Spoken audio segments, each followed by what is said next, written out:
the heart of Rajasthan, there was once a village called Kuldhara.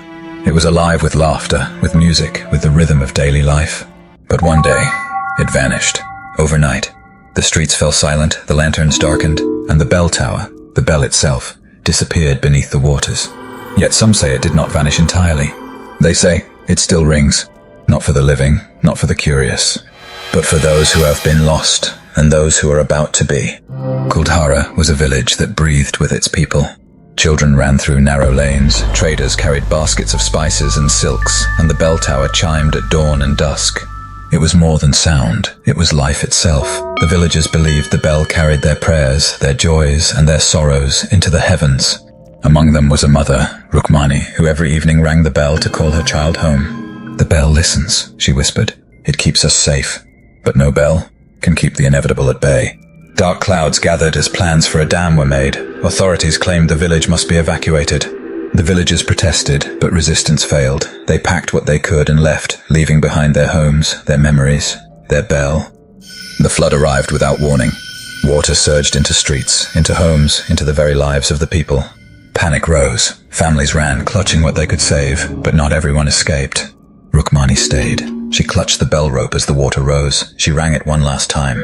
Its deep, mournful tone echoed through the mountains, through the valley, across the water. Some say it cried with her. Others say it cried for her. By dawn, Kuldhara was gone. Streets, markets, laughter, all submerged. Yet the bell remained. It sank, but its sound lingered, buried beneath waves and time. And it waits. For those who listen too closely, it never forgets. Decades passed. The lake grew quiet, except for the occasional whisper of the bell beneath the surface. Curiosity drew explorers, divers, scholars, all seeking proof, all hoping to discover history, but none prepared for what they would hear.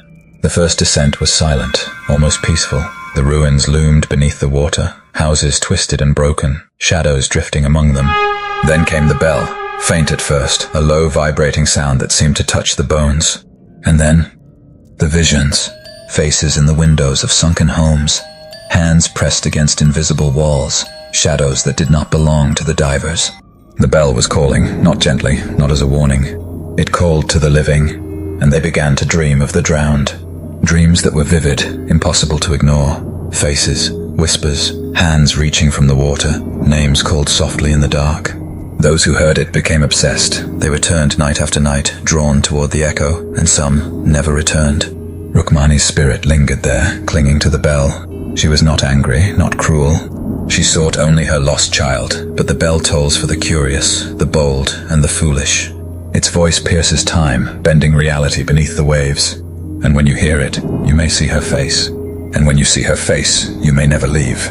The bell rings still. On quiet nights, when the water is still, some say you can hear it. Not to warn, not to curse, but to remember. To remember those who vanished too soon.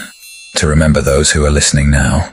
Some echoes drown in time, some echoes fade with memory, but some refuse to die.